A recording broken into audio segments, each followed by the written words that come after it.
Okay, I got it to go. Apologies for the delay. All right, everyone. It's so nice to see everyone here this morning. A couple of quick announcements before we get started. I'm Lauren Hayes. I'm going to be host today. Let me turn that off. So I'm going to be your host today for this fine seminar. Before I introduce our speaker this week, just a quick couple of announcements. First off, again, thanks to our last speaker, Christy Reel, for giving a really fascinating talk on group living in Anis. It was really, really cool seminar. Next week, we're going to have Dr. Marta Monser of University of Zurich, and she's going to be talking about vocal diversity in animals. So we look forward to that. For today's talk, could you please make sure that you have your microphones on mute? That's important because obviously if any movement happens, we might actually pick it up and it will go to YouTube. So the structure for the new people, we're happy to have more and more new folks joining in. Let's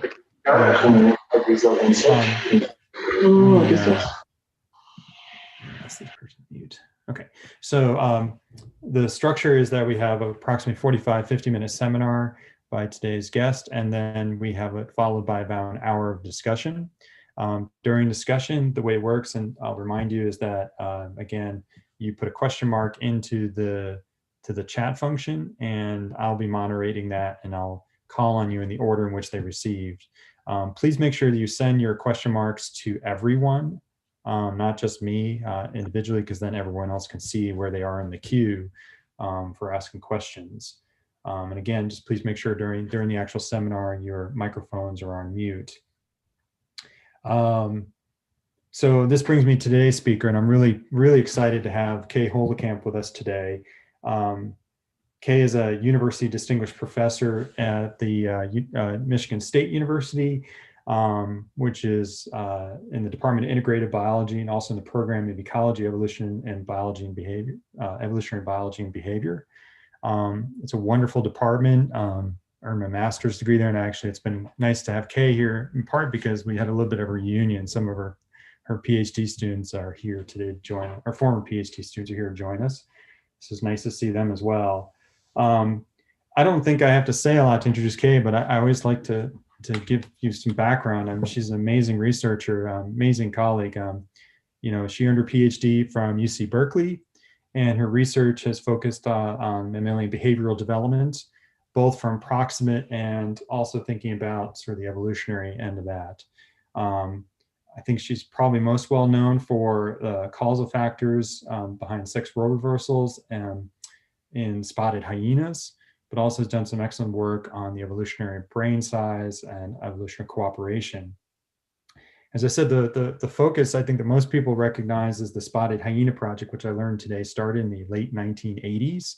This is in Kenya, and has been a really productive project for many years now. And if you look at Kay's publication record, that's indicative of that. She's got well over 150 publications, about 11,000 citations, really a remarkable level of productivity. And it's interesting because, I find that one of the papers that I still use in my classes, which I think is a testament to the quality, is the stuff she did with her PhD work with proximate factors of dispersal and ground squirrels. That's I think an ecological monograph paper is a model for multiple hypothesis testing. And I have my students read that every year. She's got a remarkable amount of funding from NSF and other sources. And I think, she also has funding from the International Research Experience for Students program in NSF, and has supported a lot of student research. She's, according to her website, she's trained over 100 undergraduates, more than 50 graduate students, both the US and Kenyan. And that's pretty remarkable. And the quality of her students is excellent.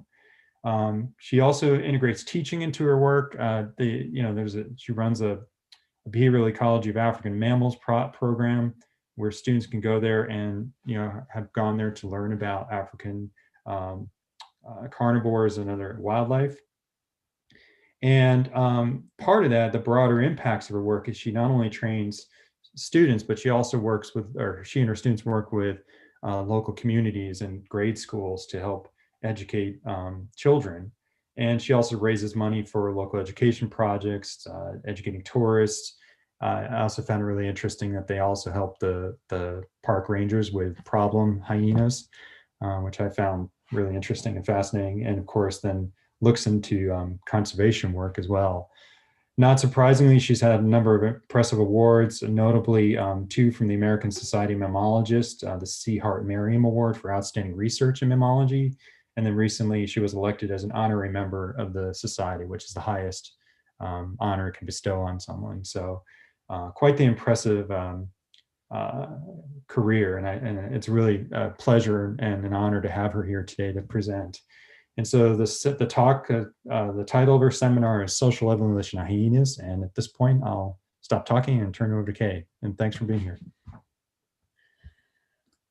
Okay, well, thanks very much, Lauren. Let me see. Can everybody see that? My screen okay? Yes, okay, great. Let me just shrink this down a little bit. Okay, so anyway, I really am very flattered and grateful that you guys thought to invite me, and hopefully I can tell you some interesting stuff about the world's coolest animals, hyenas. So anyway, what I was hoping to do was to talk a little bit about all the members of the hyena family that are still with us, and just thinking about how to couch this. I think we all want to sort of think back to the models that began roughly with Emlyn and Oring, and many subsequent ones that suggest that it is various ecological pressures, mainly predation and the distribution and abundance of food, that determines where females go and how they're organized in their own interactions, and then males associate with these females because their reproduction is of course limited by them, but those things together determine how big and what kind of a society we end up with. And many mammals and other vertebrates, female reproductive success is limited by access to food, whereas male reproductive success, as you know, is limited by access to females. And so we know that these models work fairly well for primates. So the question then becomes, well, what about mammalian carnivores? And as you probably know, most extant carnivores are solitary, and the reasons for that are obvious insofar as they all occur at the top of food pyramids, or at least the vast majority of them, where food resources are extremely limiting. So all of these, the vast majority of mammalian carnivores live alone. Of roughly 270 carnivore species, only 68 are even somewhat gregarious. And of those 68, 65 live in what we refer to as fission-fusion societies. So this is true for both the terrestrial carnivores, the fissipeds up here, and the marine carnivores, the pinnipeds. And as you know, these animals go off alone to forage, and then they come together for reproduction. And yeah, some of these microphones on. I'll just do mine on headphones. Okay. Yes. Okay. Quiet. Yes. Anyway, so lions, same thing, where we find them alone sometimes and in groups. And what we can do with respect to mammalian carnivores is see an entire spectrum of sociality just within this one order of mammals. So as I mentioned, most are alone except when they're breeding, like the skunk here. Several groups of mammalian carnivores form societies that are based on a pair bond. That's true a lot of canids and mongoose societies. Then we have various stable groups like lions, for example, in which members spend a lot of their time alone or in smaller subgroups. And these two things together are referred to as fission-fusion societies. And then we end up with the obligate gregarious forms, which are the tiniest mongooses and things like meerkats that are really unable to survive without other group members. And in fact, they exhibit distress when they're separated. But in fission-fusion societies, we see a very different scenario where all the members of a group know each other, and they may also defend a common territory, but they rarely all occur together at once. So we end up with variable subgroup compositions, and importantly, individual group members don't show any distress when they're separated from others. So what I want to focus on are social relationships in hyenas and how those have evolved. And so we have only 4 extant hyena species surviving today, the aardwolf, the striped hyena, the brown hyena, and the spotted hyena. And so I want to introduce you to these players and then tell you a little bit about their social lives and then focus a bit on striped hyenas because there's some really interesting intraspecific variation, much akin to what Karsten talked about in his talk weeks ago on striped mice. And then I'd like to address some of the benefits of high rank in spotted hyenas and inquire why they live in groups. And then finally end up with discussing why it is that females seem to be socially dominant to males only in spotted hyenas. So here are the four players. We've got aardwolves, which are tiny little diminutive hyenas that weigh only 12 kilos, and they feed exclusively on termites, and they are solitary except when they're breeding. We have striped hyenas and brown hyenas, both of which are very similar insofar as they both feed on carrion, and as you'll see, they both live in tiny kin groups with associated males and so forth. And these animals survive mainly on carrion, although they do make opportunistic grabs at prey like the artist is showing you here.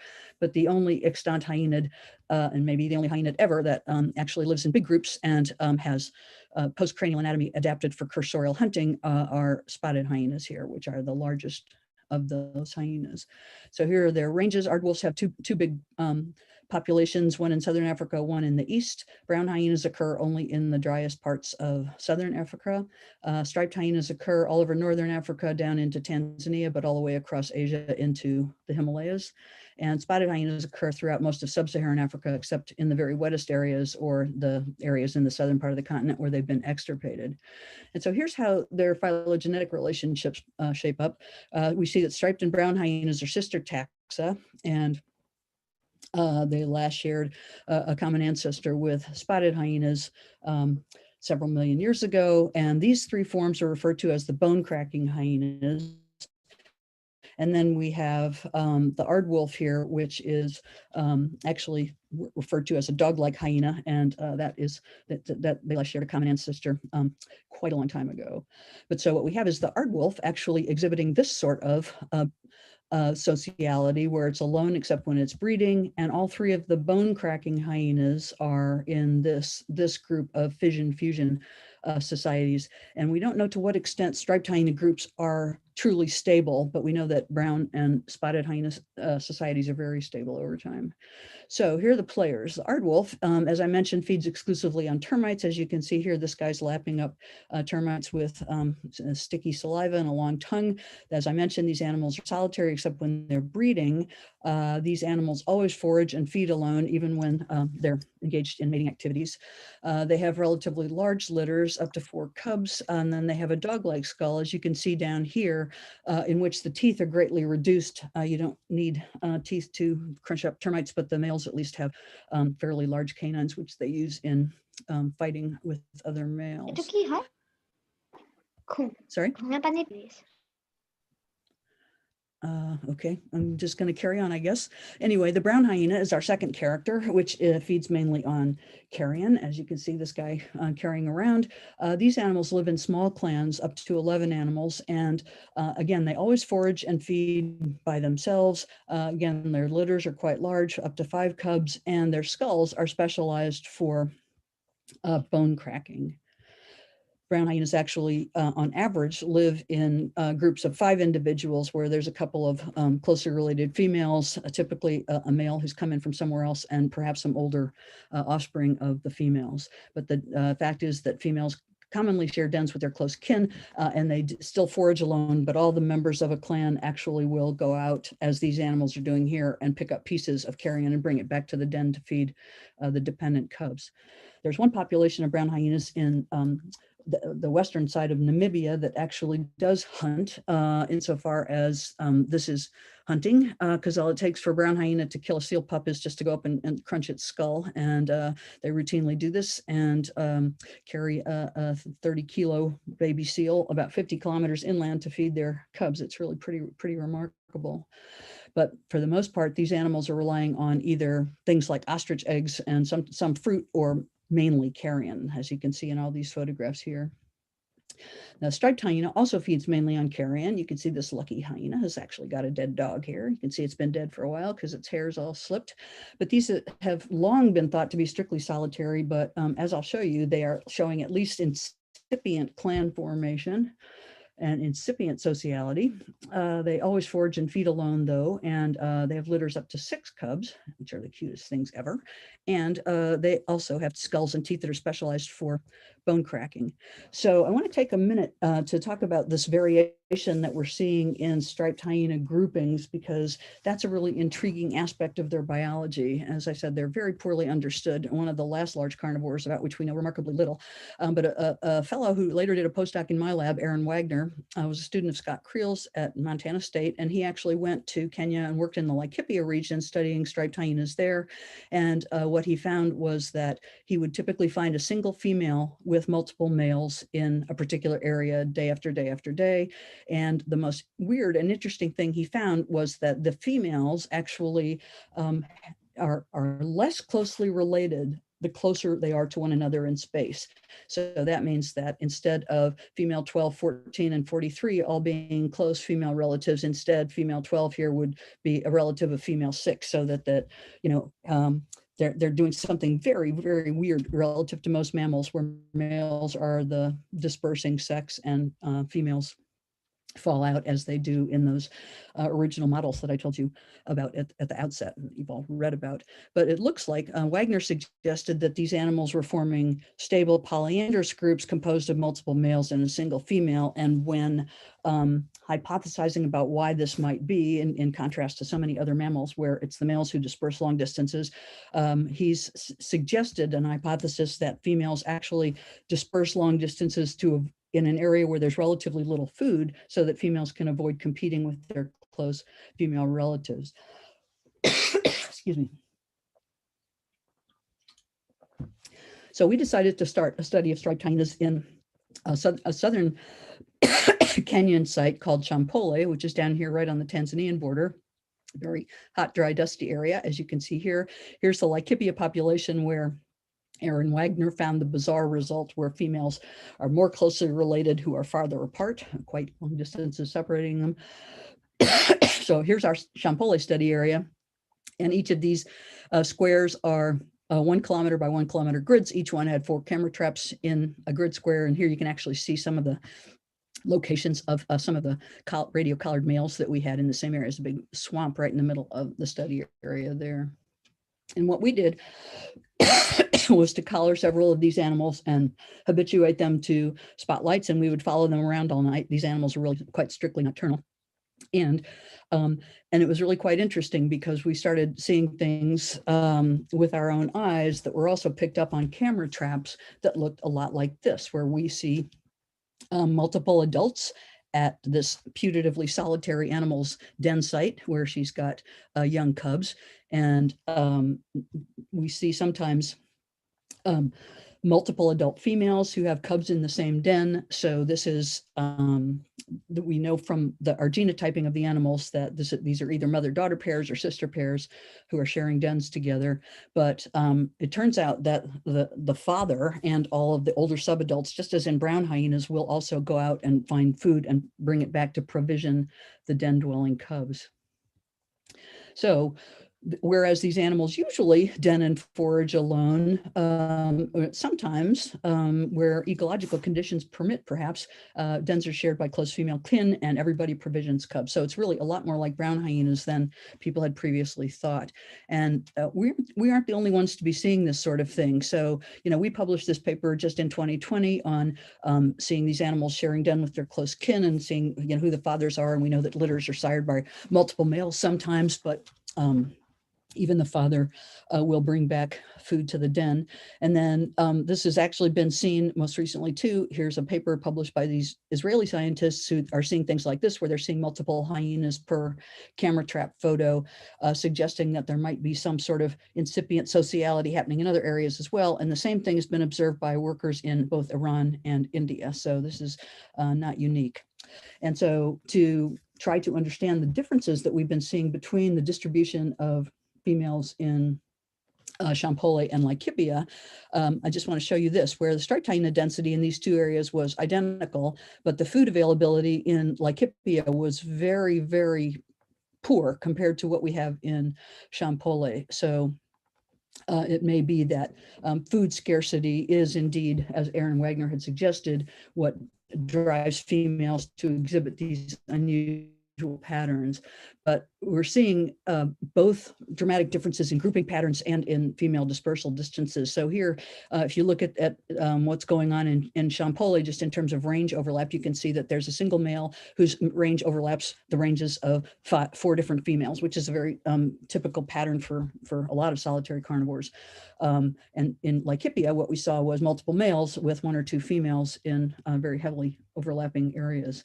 But this was the weird thing that Wagner had seen, where we're looking at relatedness within pairs of individuals, females, and you're seeing that increasing with distance from one another in Laikipia, but in Shompole, the opposite happens, and they really are acting much more like normal mammals, if you will.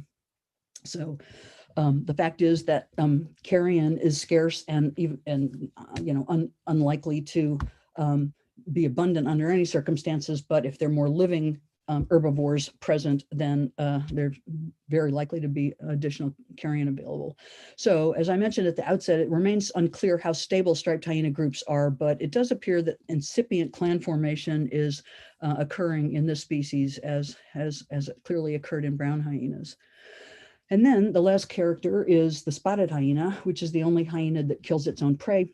The hyenas in our area kill 95% of their own prey, but that can go as low as 65% of the diet comprised of prey that hyenas hunt themselves elsewhere in Africa. And these animals live in much larger groups. These groups can get up to 130 individuals in size, which is actually enormous, but they forage and feed both alone and in groups. These animals have very tiny litters by comparison to any of the other extant hyenids. They only have one or two cubs, and they have a skull and teeth that are specialized for bone cracking like striped and brown hyenas. But in this species, it's weird because females are socially dominant to males among adults. So let me just tell you a little bit more about spotted hyenas. These occur in stable clans that live all over sub-Saharan Africa. All the members of a clan know one another individually, and together they defend a common territory, at least in most parts of Africa, and they also rear their cubs together at a communal den. These animals, in contrast to striped and brown hyenas, are not carrion feeders. In fact, they are very good hunters, and this is the menu available to them in our study area in the Masai Mara in Kenya. But these are the only hyenids that have a postcranial anatomy that's actually adapted for cursorial hunting of vertebrate prey. You can see they're actually really able to extend their spines, as opposed to this guy who's just been released from a trap. You know, it wants to get the heck out of there as quickly as possible, but they're very, very clumsy runners, and they, for the most part, following both striped and brown hyenas around, they walk or trot, but you hardly ever see them run.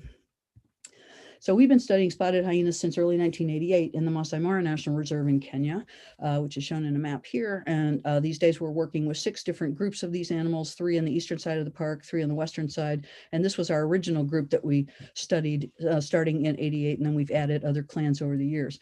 The study site is about 2 degrees south of the equator, and so it's very tropical and lots of sunshine year round. That causes lots of grass to grow, and the grass supports abundant herbivores, which in turn support relatively high densities of mammalian carnivores. And we know every individual in each of our study clans by their unique spots and patterns of ear damage and scarring and so forth. And we spend several hours every single day sitting in cars like this one, to which the hyenas are very well habituated because they've all grown up with cars like ours sitting in their environments. And we record their behavior from these vehicles. And one of the things that we've recorded very religiously over the years is every single interaction that's taken place in our presence of low-level fights like this one, any intensity of fight. But this is a low-level fight between Cochise on the left, Oliver Twist on the right, and Oliver Twist is just interested in Cochise's baby, which she's just brought to the communal den, but Cochise is lunging up out of this hole. You can see her ears are cocked forward, eyes wide open. Oliver Twist is squinting to protect her eyes. Her ears are plastered back, her tail's down between her legs, and her whole body's bent around towards Cochise in a very classic hyena appeasement posture. And it's because Oliver Twist is exhibiting appeasement in response to Cochise's aggression that we refer to Oliver Twist as the winner in this fight, and as the loser in the fight, sorry, and Cochise as the winner. And because we've recorded every interaction of that sort that's taken place in our presence over the years, our database now has tens of thousands of those interactions in it, and those allow us to generate a very clear picture of the society, of the structure of the society in any given time period. So here you're looking at a dumbed down dominance hierarchy for a couple of years of our study, but I've taken out about 50 hyenas here between Bailey and Midget, and we've just ranked these from the animal who can win against everybody else in the society down to the animal Boston who cannot win against anyone else in the society. And the same individuals are listed as losers up here in these fights. And the numbers in the matrix then just represent the number of fights we've seen within each dyad where there was a clear winner and a clear loser. And you can see that this forms a very linear, striking hierarchy. There are very few fight outcomes that are inconsistent with the rank orderings that we've assigned here. And this is very much like what you'd find in a baboon or a macaque troop, except that in spotted hyena societies, it's the breeding females who are socially dominant and the breeding males, most of whom who've come in from elsewhere, who actually are at the bottom of the status hierarchy. We have both individuals and matrilines holding ranks in hyena society because all the members of a matriline actually occupy adjacent rank positions in the hierarchy. So you see the members of the alpha matriline appear in this blue color, and because the alpha matriline are high ranking, they can swoop in and take food from others. So they get the most food, they breed most frequently and have the best survivorship. And then here's the beta matriline and so forth down until we get to the immigrant males. I want to tell you a little bit about the benefits of high social rank for spotted hyenas. High-ranking individuals can use aggression to displace other animals from food at kills, and these kills, of course, represent big, very ephemeral piles of steak, basically. So everybody feeds as quickly as they can, but if you can displace others from the food, you're in good shape. So hyenas feed extremely fast. It takes less than 20 minutes to reduce a topi, which weighs something in the neighborhood of 300 pounds, from a living, running, breathing creature to this. It's really very, very fast. And so everybody's at a kill, tearing off and consuming as much food as they possibly can. And that's how they demolish a large antelope of that sort so quickly. But you can see this is some nice work that Jen Smith did, where she's actually looking at the percent of scans. We scan every few minutes for when hyenas are feeding at kills to record who's feeding, and then the percent of the scans that we've seen with the highest ranking individual present being able to feed is something in the neighborhood of 90% of their scans, down to these lower ranking individuals who are lucky to get to feed 10 to 20% of the time. And as a result of their differential access to food, high-ranking hyenas grow a lot faster than low-ranking ones. So here's a standardized maternal social rank here with the high-ranking ones exhibiting higher growth rates. This is presumably mediated by substances like insulin-like growth factor, which we also know is more abundant in high-ranking youngsters and low-ranking youngsters. And what you see are just really enormous differences in growth rates. So here I'm introducing you to Barbara on the right and Batman here. And Barbara is the daughter of our alpha female. And because her mother can take any food from anyone, she can actually basically have ad lib food herself, and she can translate that into ad lib milk for Barbara. So Barbara grows very fast. By contrast, Batman's mother was ranked number 17 in this group, and she has a much lower feeding priority. And so Batman gets a lot less milk than Barbara does. And these two cubs were born within 3 days of one another. And this is what they looked like when they were 6 months old. So you can just see striking differences in growth rates, and that affects when breeding begins in these females. So here I'm showing you the cohort from which Barbara and Batman came. We're looking at the age at which females first give birth on the y-axis here, and female social rank. Now we're looking at absolute rank. So we adopt the primatologist convention of having high numbers like 20 be the low ranking, and 1 is the highest ranking individual in the group. But this is Barbara here. She's the daughter of the alpha female, and you can see that before she's 2.5 years old, she gives birth to her first litter. That's pretty early. And then Batman is here. She doesn't have her first litter until she's 72 months old. So there's an enormous difference in time breeding for these animals. And not only are they breeding for more years, but high-ranking females are also able to produce more cubs per year and keep them alive better. So they actually have higher productivity in every sense in this case. And these kinds of things together have just enormous long-term fitness consequences.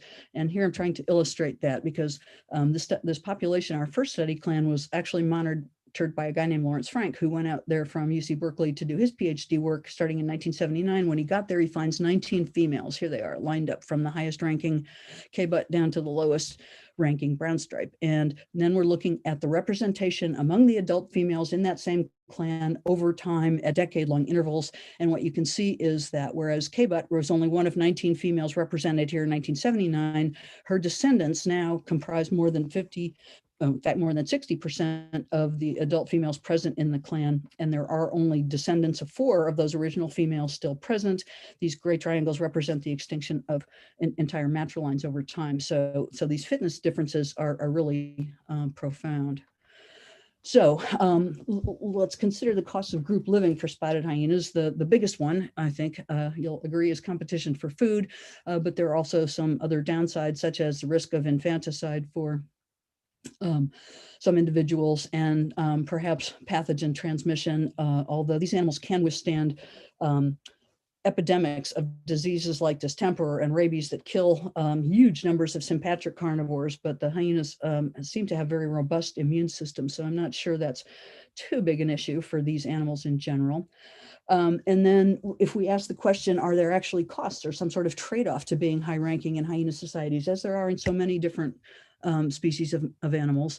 And as the shorter answer is no, not that we've been able to see ever. So let me just show you some of the ways in which high rank has benefits to these individuals.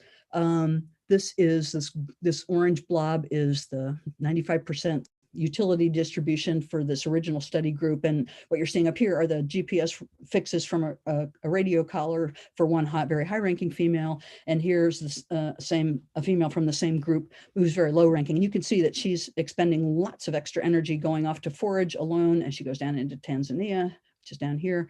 And she's obviously having to expend a lot more energy and perhaps actually also engage in riskier behavior as a result of her rank and wanting to avoid competition with her higher ranking peers. We actually put GPS collars on these 6 females, 2 high, 2 medium, and 2 low ranking individuals.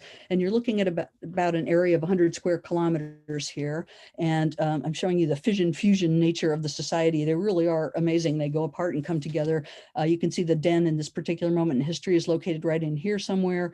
And particularly these low ranking ones will go off all by themselves to, the red one goes up here, the purple one goes down here to avoid competition with their higher ranking clanmates. So we see that the home ranges of individual females in spotted hyena society vary with social rank, with the high ranking ones having relatively small home ranges and the low ranking ones having large home ranges. So it looks like this avoiding competition is actually expensive for low ranking females. We know that immune function is better in high ranking animals than low ranking ones. Here you're seeing 3 different indices of immune function. This is bacterial killing capacity of their serum. This is one immunoglobulin. Here's a second one. And this one didn't vary with rank, but these other 2 do much better. And these are standardized ranks again, with the high ranking individuals having considerably higher concentrations of this particular immunoglobulin and better bacterial killing capability of their serum. We know that the telomeres are longer in high ranking individuals. This is some work that Nora Lewin published in Biology Letters a couple of years ago, and same pattern where you're seeing high ranking individuals having long telomeres and low ranking individuals having very short ones, presumably dealing with the stresses of life. We also see infanticide occurring mainly among the offspring of low-ranking females, and infanticide is typically committed by higher ranking females present in the society. And this is a paper that one of my undergrad students has in review right now at American Naturalist. But the killer just comes up and crushes the skull of these little black cubs.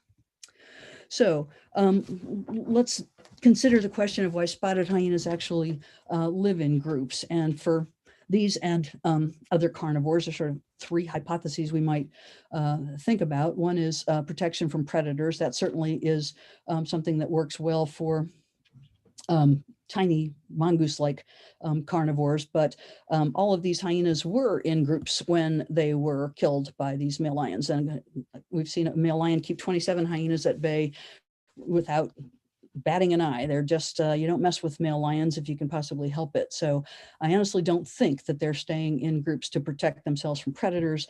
They can benefit in other ways down here from interacting with lions in a group, but I'm going to suggest that one we can rule out pretty straightforwardly.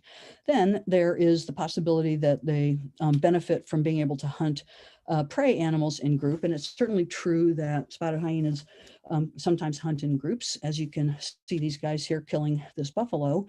But their hunting group size varies with the kind of prey animals they're going after. These are some data from Gus Mills' study of hyenas in the Kalahari, where he's seeing small groups going out and feeding even on adult wildebeests and larger antelope, but zebra are a very challenging prey species for hyenas because the stallions put up a defense of the mares, and so they're a much harder kind of prey to catch. And so zebra hunts are typically conducted by larger groups of hyenas, but the fact is that 75% of all hunts by hyenas are by lone individuals, and the mean hunting group size is only 1.3 individuals.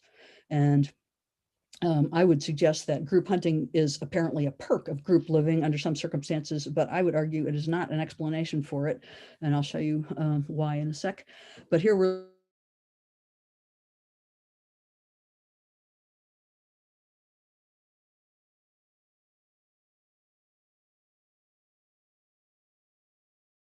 size of this wildebeest, they can tear off and consume several kilos of food in that amount of time. So that is good enough. But individual hyenas are perfectly capable of bringing down even adult wildebeest, as you see happening in all of these photographs. You don't need pals to kill antelope a size of a topee or a wildebeest, even though the predator is only a third the body mass of the prey here at most.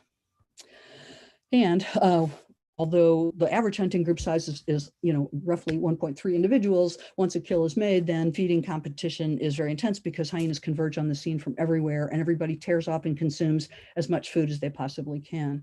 So the fact is that fresh antelope carcasses are occurring very infrequently and unpredictably in space and time, but each one does represent a big defensible pile of steak. Here are the data that tell me that spotted hyenas are not living in groups to improve hunting success, comparing our data from spotted hyenas on the right panel here with data that the Creoles collected from their wild dogs in Tanzania. And you can see that as pack size increases, so does the net energy gain per dog per day. So the per capita energy gain goes up. The exact opposite happens in hyena society, where the per capita energy gain is greatest when you're feeding by yourself, but the more individuals feeding there, the worse you tend to do in terms of being able to capture energy for yourself. So if they're not living in groups for purposes of help with hunting, why are they living in groups? And then for this, I think we need to look at the circumstances under which the biggest groups form. And you can see that they're forming in border patrols, conflicts with lions, and clan wars.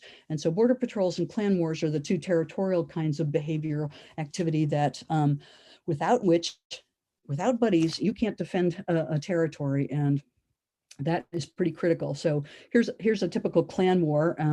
You're seeing two different teams here. This one won the day because it has the most members. This other team had a smaller number of hyenas, and so it lost the day. But you really need allies in order to maintain the integrity of your territory. And in all the years that we've been working with hyenas, we've had several females go off and try to make it on their own, but not a single one has ever had cubs that survived to adulthood when they try to do that. So it's just a losing proposition not to have group mates if you want any reproductive success. So I would argue that the only hypothesis left standing is here to defend key resources such as kills and territory when they're defending territories. And just to give you an idea of how this can be helpful, I'm showing you here some data that Kenna Lehman published in Current Zoology, where she's looking at the probability of hyenas feeding as a function of how many mobs they form against lions during interactions with lions over food. And when they form multiple mobs, they're much likelier to get to eat than when they don't. So having clan mates here really does help you. So then the one really interesting remaining question is, well, why is it that females in spotted hyena societies are dominant to males, and why is this unique to spotted hyenas? Because that does not occur in any of the other extant hyenids. And I'm going to suggest an hypothesis that the reason for this is because it allows females to help their cubs feed until their cubs' skulls are mature. I'm going to tell you that it takes a long time for a bone cracking hyena's skull to develop, and without help from mom, they are really in big trouble. So we know that there are pronounced sex differences in aggressive behavior. We see both with respect to the rates at which males and females emit aggressive acts and the intensity of those aggressive acts. We see females are considerably more aggressive than males. And this is very different from what you see in other hyenids, where the males are slightly larger than females and able to dominate them socially. But one interesting thing that all the bone cracking hyenas have in common is the patterns of development. It takes a long time, as I mentioned, for these skulls to develop a capability for cracking open large bones. And we find in spotted hyena society that we work in that the average weaning age is 13.5 months, but this ranges based on your social rank and how big your litter is, either 1 or 2 cubs. So you can get a high-ranking female weaning her singleton cub at as early as 8 months of age, and a low-ranking female like this one may be nursing her cubs until they're almost the same size she is, roughly 2 years of age, which is when they become reproductively mature. But then even after weaning, I'm going to show you that cubs are severely handicapped because they cannot tear off and consume food as nearly as quickly as other hyenas during competitive feeding. So here's the weaning ages that we find for all the bone cracking hyenas. So here age at weaning in months on this axis, and adult body mass for a bunch of mammalian carnivores, for which Heather Watts got information out of the literature. This is the aardwolf here, this little black square, and these are the 3 bone cracking forms. So all of these cubs nurse for roughly a year. And here's a sequence of skulls of known aged individuals that we've picked up in our study area over the years. You can see this 3-month-old over here, its skull is just a little round chicken egg type thing, very fragile. But this guy actually is right about the average age when hyenas are weaned. And look at how far his skull is developed from this individual over here. Even this individual, who actually had viable sperm in his testes, still his feeding apparatus is not nearly as well developed as the one in this guy. So his sagittal crest is much smaller yet. His zygomatic arches, cheekbones are really flimsy in comparison to this guy's, and he totally lacks these processes on his forehead that are such important attachment sites for the muscles of the skull. So this is, again, I just want to emphasize that the only spotted hyenas have females who are larger than males and more aggressive and more socially dominant to males. None of the other extant hyenids exhibit this pattern at all. But if we look back at hyenids that there once were roaming the surface of the earth, we've had as many as 28 hyena species roaming the surface of the earth concurrently. And as this is all work by Lars Verdelin, who's a real serious guru of hyena systematics. And the earliest hyenids appear in Europe, and they were tiny little arboreal weasel type or mongoose-like creatures, civet-like creatures. Then we have a number of what are referred to as the dog-like hyenas. These were jackal size, and these were more like wolf or coyote size. And you can see Proteles is the genus of the aardwolf, and it is the only surviving member of this entire clade of what are referred to as the dog-like hyenas. They apparently occupied all the canid niches that occurred in Europe, Africa, and Asia until the actual canids made it to those places, and then they were in trouble. But we have a serious lot of bone cracking forms that appear. These are the transitional bone crackers, according to Verdelin here in orange, and the advanced bone cracking forms, starting with Ad crocuta here, are all down here in this pink color. And so here's the genus of the striped hyena, brown hyena, spotted hyena. And but I just want to show you, look at this. Ad crocuta had a skull that to me looks remarkably like the skulls of these extant bone cracking forms. And this one was over 12 million years ago. And luckily they fossilize well because they're big, robust structures. But here is what a hyena skull looks like from the side. And you can see it does have all these bony ridges, like here's the crest, nuchal crest, here's the sagittal crest, the zygomatic arches, and these are the important attachment sites for the jaw musculature. So the temporalis and the masseter are the same ones that you have to close your jaws, but they're just enormous in these bone cracking forms. And as a result, they can put a bone right between this really robust premolar and one on the bottom jaw, and they actually can crack open enormous bones with that. So Here's what happens when they apply force to this. This is really nice work Jamie Tanner did, looking at how stresses are distributed through a hyena skull when it is actually trying to crack open a hard thing like bones. And these orange and yellow and red areas are where the most stress is being placed on the bones. And this big vaulting forehead here actually allows the stress imposed at this premolar to dissipate at the posterior end of the skull.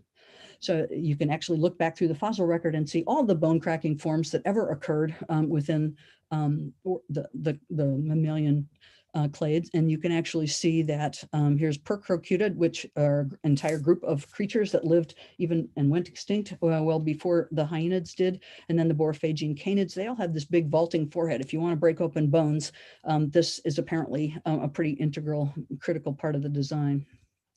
So what we know is that adult spotted hyenas can break open bones like this giraffe femur. They can put even a 7 centimeter in diameter bone between their big robust premolars and crack that, and they can get at the marrow within. But the fact is that cubs can not only not eat this bone, but they can't even eat soft foods quickly. And just to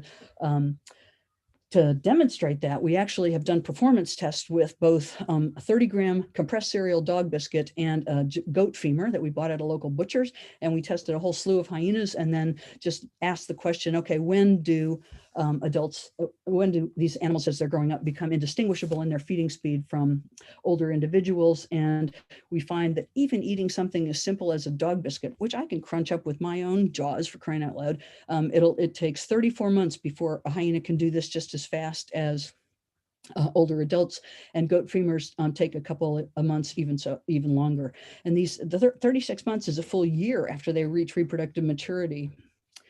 I was interested to know how much force it takes to actually break open a bone. And so I was on sabbatical in Berkeley, where they had a captive hyena colony for a while. And I fed them a bunch of cow femurs like this one that I would buy at a local butcher. And the average captive hyena can polish off one of these things, crack it open and eat it all in 20 or 25 minutes. But then knowing that, I took these same bones and we put them in an Instron machine to ask how much force needs to be generated to actually crack open a cow femur, and it's a lot, 14,700 newtons. So, and this is a pretty trivial bone for an adult hyena compared to what we've seen them eat in the wild. But look at this. This is compared to a wolf, which the maximum bite force they can generate is roughly 3,000 newtons. So this suggests that if you want a skull that's going to be tremendously robust in adulthood so that you can achieve great bite forces, that's going to demand more time during ontogeny for development of this particular apparatus.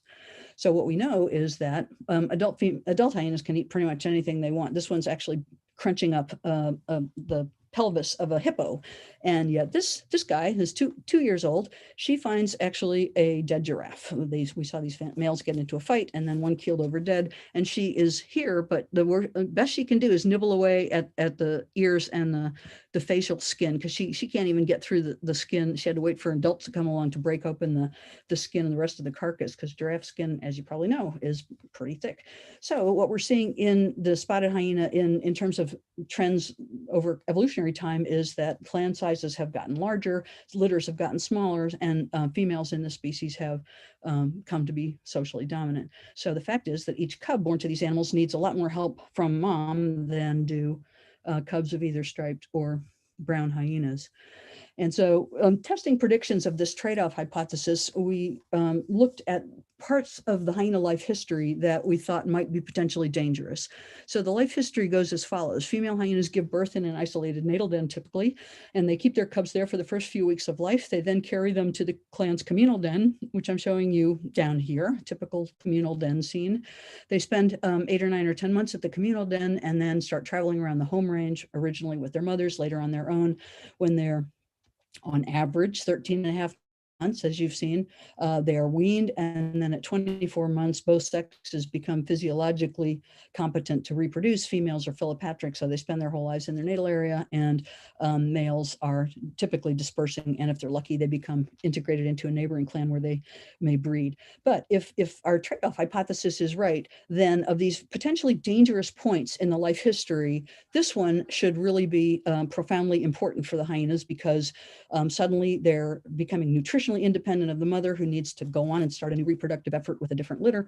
But those cubs are still a long way from being able to feed themselves in the same way as adults. So we also thought that leaving the communal den might be a dangerous time for these animals, because they go out in the world and they don't know where things like lions are or other dangers. And since females are giving birth through this pipe-like clitoris, through which they urinate, copulate, and give birth, we might expect a pulse of mortality associated with initial reproduction. But we don't actually see any pulse of mortality associated with initial reproduction. This is some work that Heather Watts did, where she actually started a clock on the day that a cub becomes independent and looks at mortality rates as a function of time after den independence. Then again, after weaning, she starts a clock on the day a hyena is weaned, and starts a clock at 24 months here, which is when they should start breeding. And we just don't see anything. It doesn't look like it's dangerous for the mother, at least, to give birth through that pipe-like clitoris. There is a pulse of mortality here, as we might expect when cubs first graduate from the den, but this is really, suddenly the mortality rate goes up threefold when they are weaned. So that is consistent with our hypothesis, as are these data, which show you that the survivorship among cubs of high-ranking individuals is much better than among the survivorship of low-ranking cubs. But look at this. This is where mothers in these animals either die during the first few months after weaning or stay alive for those months. And you can see that if your mother dies early after you're weaned, you're pretty much toast. Your survivorship's likely to be very poor, as opposed to your mother being alive to help you out. And as a result of the female dominance and high social rank, it is the case that high-ranking females can actually wean their cubs as early as 8 months, and yet they survive better than the cubs who are weaning at ages where their skulls look like this or even like this. So clearly, high social rank is allowing mothers to use aggression to help their cubs get access to food while they are still slow feeders. And what we know is that aggressiveness on the part of females improves fitness among females. So here we're looking at offspring survivors, number of offspring surviving to adulthood, and average adult reproductive aggressive rate, And you can see that as the hyenas become more aggressive, their fitness actually improves. So aggressiveness is adaptive for these females. And so I think that explains pretty nicely why we see female social dominance and aggressiveness being unique to spotted hyenas, and we don't see it in any other hyaenid, but we also don't see it in any other mammalian carnivore. And the reason for that is, I think, because there isn't another case where you end up with highly competitive feeding in conjunction with a very slow developing skull. So that is really unique to the spotted hyena, which I think accounts for so many of its unique aspects. And I will stop there. Thank you very much. Thank you, Kay. Thanks for a wonderful talk. So much cool stuff going on there. At this time, I'm going to open up to questions. Just to remind you, please, if you have a question, please throw a question mark into the chat, and I will ask Kay to announce to Kay or I'll call the person who's put the question mark in there. And also, please keep your microphones off unless you're actually the one posing the question. So, all right. So the first question comes from Sari Van Bell. Hi. I very much liked your talk. Very interesting. I still have to formulate my question a little bit, but the low-ranking individuals, or let's just talk about low-ranking females, they go off hunting on their own, yet then they need to protect that, and if they are successful, obviously, they need to protect it to potentially other clans or lions or whatnot. And so they need to, I suppose, give a call or something to lure clan members to their kill. Could you, and then the same with higher ranking females, like how is it that if you're a lone hunter, you then get the support of your clan members to protect that kill? No, that's a good question. Actually, if the hyenas are in their actual territory, then yes, they will vocalize and call in help. But if they've done, like I showed you, that low-ranking female who goes very far afield, she's actually going out and trying to avoid hyenas of all sorts. And so if she can kill something, even, you know, a wildebeest or something even more challenging to kill, then she can have a few minutes alone to consume, as I said, several kilos of meat before anybody else even gets there. So that's the benefit that accrues to her. And she's going to lose it if anybody else finds her out there in that non-territory area near the home range. But if she is in her territory, would a low-ranking female call or not? Yes, if neighboring clan started to appear, she would absolutely vocalize like crazy. Yes, and call in help. And that's when you get these clan wars forming, where you see these big waves of hyenas chasing each other across the plain. All right, thank you. Yeah. Okay, the next question comes from Maren Hook.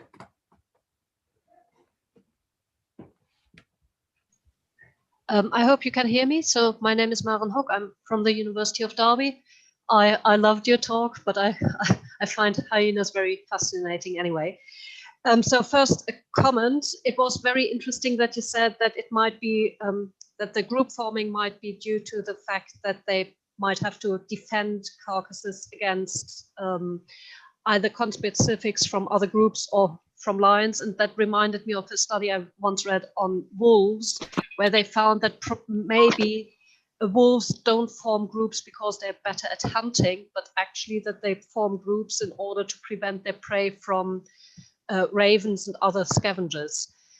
So that was just a comment. And that might have to only be one study of wolves, and it might be different in different areas.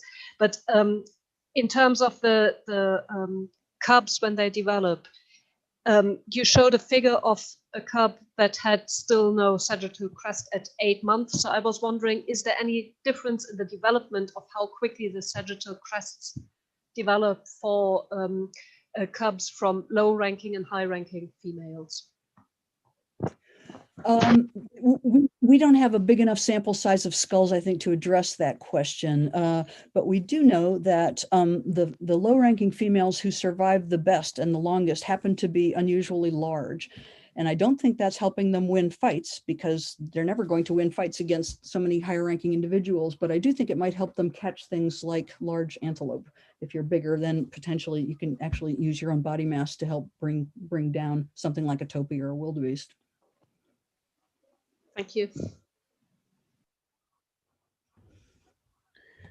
Okay, our next question is Vincent V. Blanc. And again, please, I forgot to remind people, tell us where you're from as you ask your question. Thank you. Hi, Kay. Thank you very much. That was a fascinating talk. I'm from the IPHE CNRS in France, so it's same team as Karsten, actually. I had a question, because so basically those dominant females, they're just doing great. And you mentioned, at some point in your talk, you mentioned that, one of the questions we're interested in is whether they're paying costs at all. And I was curious, because you showed that your higher ranking individuals, they started reproducing early, and they usually produced larger litters. And I was wondering at all, so you maybe mentioned this, but I didn't, maybe I missed it. But I was wondering if you'd considered the cost of reproduction. So is there a trade-off with survival, or do they skip a year if they're producing those larger litters? Yeah, there does seem to be a trade-off in the long run. The litter size does not vary with rank. That's one of the few indicators of reproductive success that doesn't vary with social rank, but the number of litters that you can produce per year does vary with social rank. So just as a point of clarification. Thank you. Sure. All right, our next question comes from Alexa. Hi, thanks for the talk. Hyenas are really cool. My name is Alexa, and I'm a PhD student at Yale. And I was wondering, you said that the higher ranking females will commit infanticide for the lower ranking females. And I was wondering if you had a hypothesis for what benefit the higher ranking individuals might incur for committing infanticide for the lower ranking females. especially if it seems that they already have better access to resources. Yeah. No, it's a good question. You would think, why do they need to kill low-ranking babies when they're going to be able to displace them from food? I actually think the only hypothesis that makes any sense is that it's not scrambled competition that they're trying to avoid by killing other cubs. It's just the competition, by other individuals for that same pot of food that exists in the territory. You defend a territory because your prey are mobile and they're moving back and forth across it. So on average, the territory needs to have enough to support the whole clan. But yeah, they, excuse me, sorry. They definitely, I think, don't, there's no benefit to, you're not going to stop any scramble competition by killing the offspring of low-ranking females. But I do think it, for the same reason lions probably kill hyenas so often, which is just because, somebody else might eat my food that I would otherwise like to have available. So that's the only thing that I can suggest. Thanks. Okay, next question is from Riki. Hi, my name is Riki Laser. I'm at Cornell right now. Excellent talk. It was really cool to learn so much about hyenas. I do have a question though. So in social rodents and animals like meerkats, we see a lot of grooming, we see huddling, we see all sorts of like social contexts. Do we see any of that in hyenas? Yeah, they actually have a big repertoire of affiliative behavior. You don't hear much about it because it's not what makes them stand out from other creatures. But yeah, I mean, that's one of the interesting things about spotted hyenas from my point of view. They're this interesting chimeric blend of masculinized traits in these females and traits that make them great moms. They're very good. They groom their babies religiously. There's various mothering styles. Some are very paranoid and pick up a baby as soon as it wanders away from her. Others will let the kid go off and do its own thing. But yeah, there's a lot of variation of that sort. And so yes, they engage in a very really interesting greeting ceremony. When two hyenas come together that haven't seen one another in a while, they actually will lift their legs and spend a long time sniffing the other guy's genital region. And so that's considered a friendly gesture. And they emit come hither vocalizations when they're trying to be friendly to a cub, for example. Anyway, so that yes, they do exhibit a lot of affiliative behavior. Cool, thank you very much. Sure. Okay, Amanda, please. Hayes Pudfarkin. Yes, hello, can you hear me? Yes, hi. Hello. I just cool. had a question.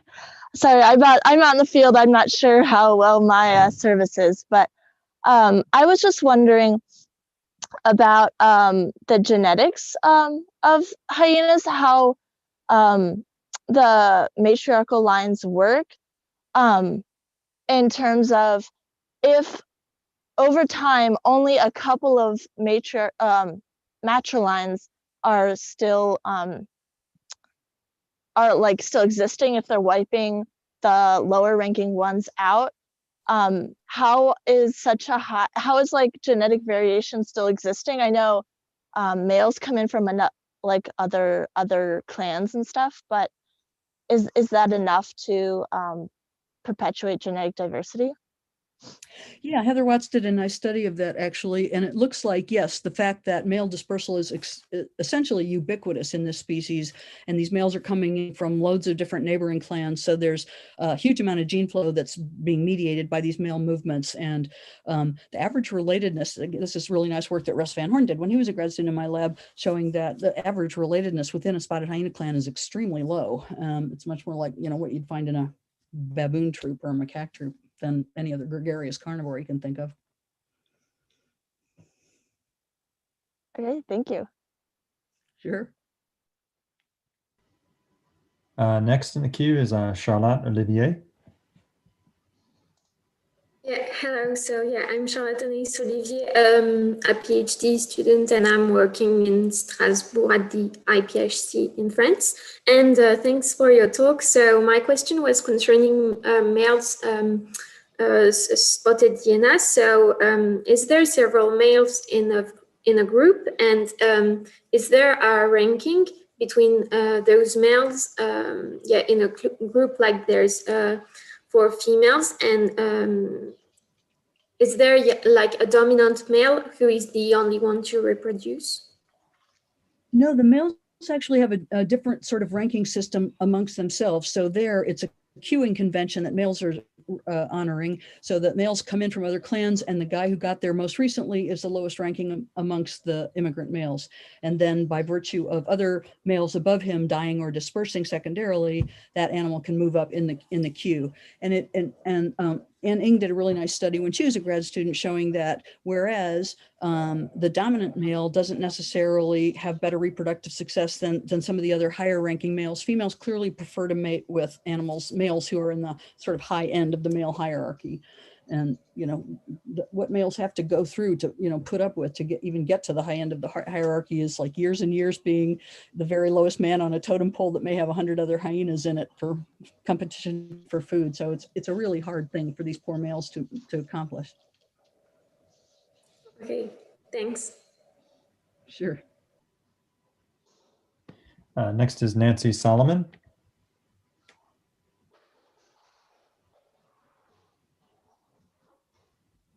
Nancy, are you out there?